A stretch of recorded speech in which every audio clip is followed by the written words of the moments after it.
ప్రాణంగా ప్రేమించిన నా వైదేహిని పెళ్లి చేసుకోవాలనుకున్నాను. అది జరగలేదు. ఆఖరికి నా ఆనంద్ కూతురు కష్టాల్లో ఉందని తెలిసి కనీసం తననైనా కాపాడి ఎంతో కొంత రుణం తీర్చుకుందాం అనుకున్నాను. అది జరగలేదు.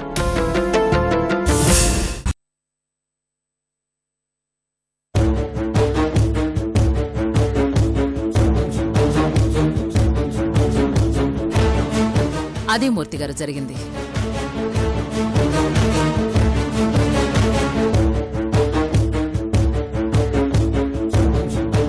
ఇక్కడ నాకు కలిసొచ్చిన మ్యాటర్ ఏంటంటే, నేను వైదేహిని చూశాను, కానీ పాపం వైదేహే నన్ను చూడలేదు. ఇప్పుడు ఆ అడ్వాంటేజ్ని ఫుల్గా వాడుకుంటాను. వైదేహిని అడ్డం పెట్టుకుని ఆ సుబ్బుగాణ్ణి ఆడుకుంటాను. సూర్యని అప్పగించను అని మొండికేసిన ఆ సుబ్బుగాడే సూర్యని నాకప్పగించి వైదేహిని విడిచిపెట్టు అని నా కాళ్ల మీద పడతాడు. వాడికి వేరే ఆప్షన్ లేదు మూర్తిగారు. ఇప్పుడు వాడికంటూ ఈ భూమి మీద ఎవరైనా ఉన్నారు అంటే అదొక్క వైదేహిని. నిజమేనమ్మా, కానీ ఎప్పుడో మీరు చంపేసిన వైదేహి ఎలా బతికొచ్చిందమ్మా? ఎలా మీ కంటపడింది? తను నాకంట పడ్డానికే బ్రతికొచ్చింది మూర్తిగారు. నేను శశిని హాస్పిటల్కి తీసుకెళ్లాను కదా, అక్కడేం జరిగిందంటే,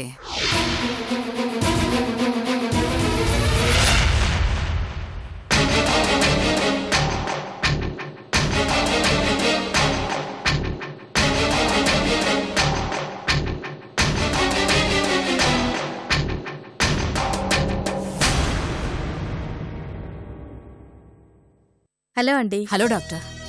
రండి కూర్చోండి. ఏమ్మా, ఎలా ఉంది? వామిటింగ్స్ తగ్గాయా? అదేంటి డాక్టర్ గారు, వామిటింగ్స్ అంటారేంటి? అవి వేవిళ్ళు కదా. నేను ఆ రోజే చెప్పాలనుకున్నానండి, కాని మీ అమ్మాయే చెప్పొద్దని బతిమిలాడింది. అది బ్రతిమాలిందని మీరు విషయం దాచేస్తారా? మీకు రెస్పాన్సిబిలిటీ లేదా?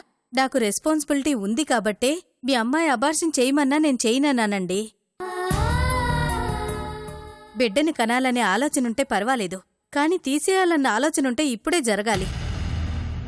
ఎందుకంటే లేట్ అయితే అబార్షన్ చేయడం అనేది సాధ్యమైన విషయం కాదు.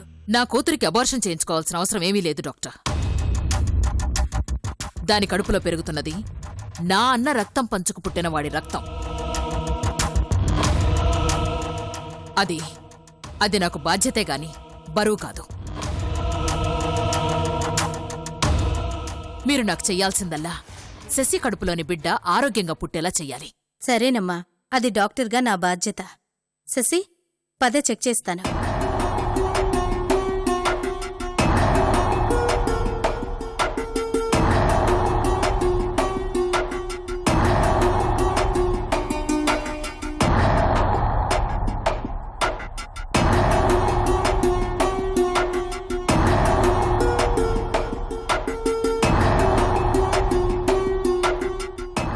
అమ్మా తప్పైపోయిందమ్మా, క్షమించండమ్మా. సిగ్గుందా గంగిరెడ్డి నీకు? ఏ మొహం పెట్టుకుని క్షమాపణ అడగడానికొచ్చావు? నీ చేతగానితనం వల్ల నేను ఎంత నష్టపోయానో తెలుసా?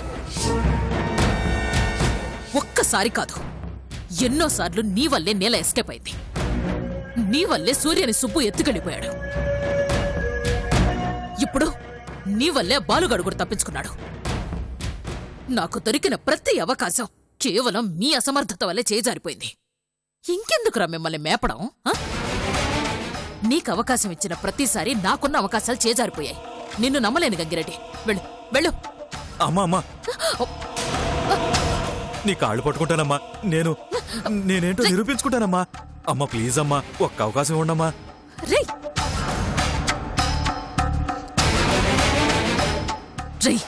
ఏంట్రా ఇది? అందరూ చూస్తున్నారు, లే పైకి. నేను లేవను. లేవరా? మీరు క్షమించాననేదాకా నేను లేవనమ్మా. నా కోపం తెప్పించ గంగిరెడ్డి, ముందు లే. లేవు. నేను లేవనమ్మా. మీరు నన్ను నరికినా సరే నేను లేవనమ్మా. నేను లేవను. సరే క్షమించాను, లే. లే. అమ్మయ్యా, చాలమ్మా చాలమ్మా. మీరు నాకిచ్చిన ఈ అవకాశంతో సూర్యబాబు ఎక్కడున్నా అతను తీసుకురావడానికి నేను ఎంత ఆపదైనా సరే లెక్క చేయనమ్మా. నా ప్రాణాల్ని పణంగా పెట్టైనా సరే అనుకున్నది సాధిస్తానమ్మా. మీరింతకు ముందు జరిగిందేమీ మనసులో పెట్టుకోవద్దమ్మా. నా పరిస్థితి మీకు అర్థం కావట్లేదు గంగిరెడ్డి. నేను ప్రతిరోజు టెన్షన్తో బ్రతుకుతున్నాను. సూర్య ఎక్కడున్నాడో తెలీదు. ఓవైపు ఆ పెద్దిరెడ్డి సూర్యను అప్పగించమని పోరు పెడుతున్నాడు. ఇక్కడేమో ఆ శశి సూర్యతో. శశమ్మకేమైందమ్మా? అవును, హాస్పిటల్కి ఎందుకు తీసుకొచ్చారమ్మా? ఏం లేదులే, ఏదో జ్వరంగా ఉంటేను. అలాగా అమ్మా. గంగిరెడ్డి, నాకెట్టి పరిస్థితుల్లోనూ సూర్య ఎక్కడున్నాడో తెలియాలి. లేదంటే నేనేమీ చెయ్యలేను. నీకు తెలుసు, సూర్యకి శశికి పెళ్లి చేయడానికి నేను ఎంత కష్టపడ్డాను. ఇప్పుడు ఆ కష్టమంతా బూడిదలో పోసిన పన్నీరవుతోంది. వామ్మో, ఈవిడింకా సూర్యబాబు సుబ్బు దగ్గరే ఉన్నాడనుకుంటుంది. లేడని నాకు తెలుసన్న విషయం ఇప్పుడు చెప్తే ముందే ఎందుకు చెప్పలేదని తోలు తీస్తుంది. ఇప్పుడెలా? అవునమ్మా, సూర్యబాబు నిజంగా ఆ సుబ్బయ్య దాచుంటాడంటారా? ఇంకేదైనా జరుగుంటుందంటారా? ఛాన్సే లేదు గంగిరెడ్డి. ఖచ్చితంగా ఇది ఆ సుబ్బుగాడి పనే. నాకు మిగిలున్న శత్రువు వాడొక్కడే. కానీ వాడు సూర్యని ఎక్కడో చాలా సీక్రెట్గా దాచాడు గంగిరెడ్డి. మనకి డౌట్ కూడా రాకుండా జాగ్రత్త పడుతున్నాడు. అయ్యుండొచ్చు. ఆ సుబ్బు చాలా తెలివైనడు కదా. నేనే పొరపాటు పడుతున్నానేమో. అయినా తెలియనట్టుంటే నాకే మంచిది. ఆ సుబ్బు నాకు లొంగితే గాని ఈ సమస్యకు పరిష్కారం దొరికేలా లేదు. ఆ సుబ్బుని లొంగదీసే ఆయుధం నా దగ్గర లేదు. ఆ ఆయుధం దొరకాలి. ఆ సుబ్బుగాడిని ముప్పు తిప్పలు పెట్టి 3 చెరువుల నీళ్లు తాగించొచ్చు. కానీ ఎలా? ఎవరా ఆయుధం? ఎక్కడుంది? ఎలా నాకు దొరుకుతుంది?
సమయానికి దేవతలా వచ్చి మా ఆయన ప్రాణాలు కాపాడావమ్మా. మీ రుణం తీర్చుకోలేనమ్మా. సాటి మనిషి ప్రాణాపాయ స్థితిలో ఉన్నాడంటే సాయం చేయడం మానవ ధర్మం. వాటికి కాంప్లిమెంట్స్ అవసరం లేదు. లేదమ్మా, ఈ రోజుల్లో స్వార్థంతో ఆలోచించే మనుషులే గాని సాటి మనిషికి సాయం చేయాలని ఆలోచించే వాళ్ళు చాలా తక్కువ మంది ఉంటారు మీలాగా.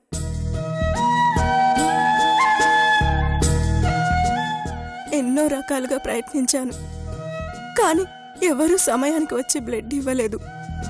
టీవీలో కిందొచ్చే చిన్న చిన్న అక్షరాల్లోనే యాడ్ చూసి రక్తదానం చేయడానికి ముందుకొచ్చారంటే మిమ్మల్ని అభినందించక తప్పదు.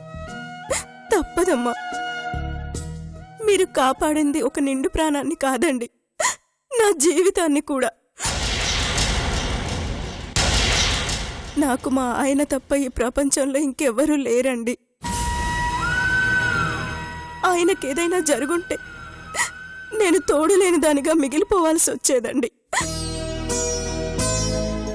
నా భర్తను కాపాడి నాకొక భవిష్యత్తునిచ్చారు. మీ మేలు ఈ జన్మలో మర్చిపోలేనండి. అయ్యో, ఏంటండి మీరు? ఊరుకోండి. మీ ఆయన క్షేమంగానే ఉన్నారు కదా? ఉం? మరి సంతోషంతో ఉండాలి కానీ కన్నీళ్ళు ఎందుకు పెడుతున్నారు? మీరు రాకపోయి ఉంటే నా పరిస్థితి. నాకు తెలుసండి, ఆడదానికి తోడు లేకపోతే ఆ పరిస్థితి ఎలా ఉంటుందో నేను అనుభవించాను, ఇంకా అనుభవిస్తూనే ఉన్నాను. ఆడది తను జీవితం పంచుకునేవాడితో ఎంతో సరదాగా ఉండాలని ఎన్నో కలలు కంటుంది. అందరి విషయంలోనూ ఆ కలలు అనుకున్నంత ఈజీగా నెరవేరవు. అసలు కొంతమందికి ఆ అదృష్టమే ఉండదు. అందులో నేను ఒకదాన్ని.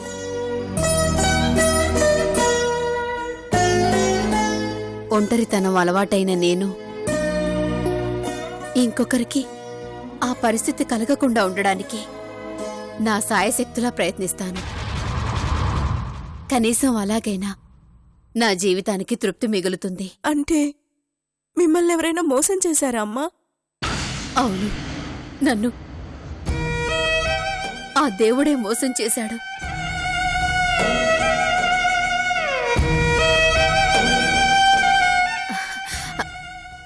అయ్యో, అదంతా ఇప్పుడెందుకులేండి. గతం గరళంలో దాచుకున్న విషయం అని తెలిసిన తర్వాత దాని గురించి మాట్లాడటం అనవసరం. మీ ఆయన్ని జాగ్రత్తగా చూసుకోండి. వెళ్ళండి. అలాగేనమ్మా. Excuse me, excuse me.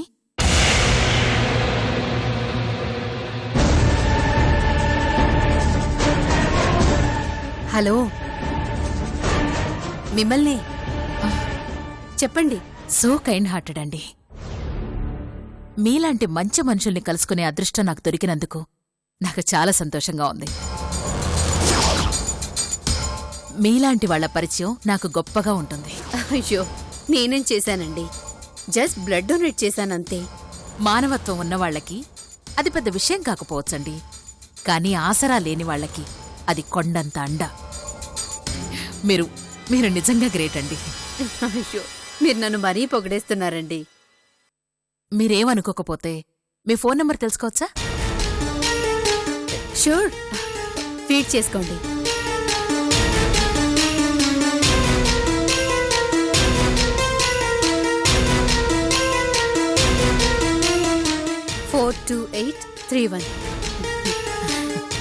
Yeah, thanks అండి.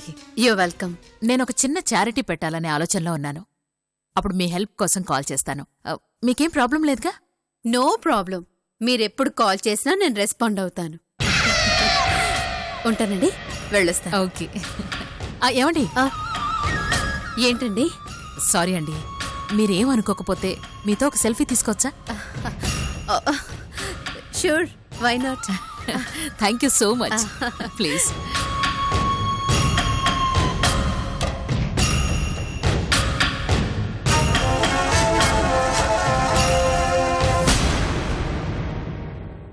అలా ఆ ఫోటో తీసుకుని ఇంటికి రాగానే ఫోన్ తీసుకుని ఆ సుబ్బుకి కాల్ చేశాను.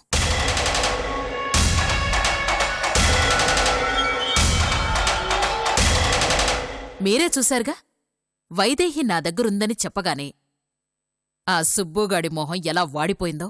అవునమ్మా, అరవీర భయంకరుడైన ఆ సుబ్బు అరమాట కూడా మాట్లాడకుండా వెళ్ళిపోయాడు అనుకోండి.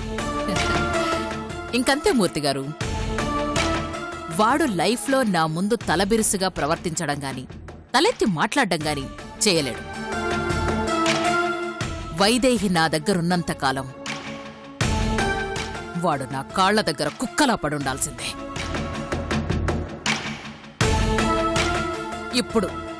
ఇప్పుడు నాకు ధైర్యంగా ఉంది మూర్తిగారు. 2 రోజులు లేటైనా సూర్య నా దగ్గరికి తిరిగొస్తాడు అన్న నమ్మకం కుదిరింది. సూర్యని వాడి దగ్గర ఉంచుకున్నన్ని రోజులు వాడికే నరకం. నేనిక్కడ వైదేహిని ఏం చేస్తాను అన్న భయం వాడికి ఎప్పుడూ ఉంటుంది. అంతా బానే ఉంది కానీ అమ్మా, అక్కడ సూర్య సుబ్బు దగ్గర బందీగా ఉన్నాడు. కానీ ఇక్కడ వైదేహి మీకు బందీగా లేదు కదమ్మా. ఒకవేళ సుబ్బుకి ఈ విషయం తెలిసి వైదేహిని బయటెక్కడైనా కలిసే ప్రయత్నం చేస్తే?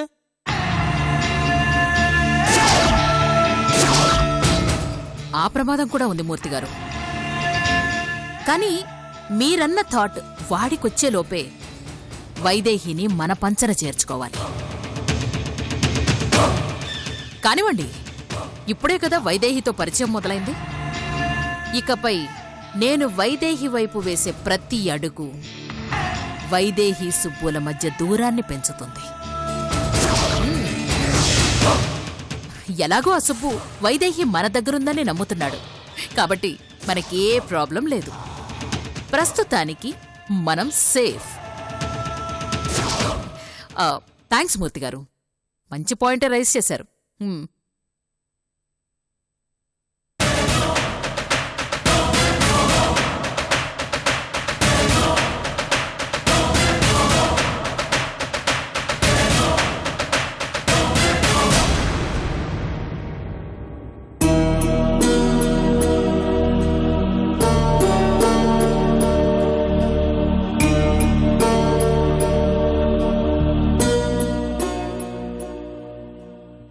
ఈ కథలో చెట్టెవరో తెలుసా? వైదేహి.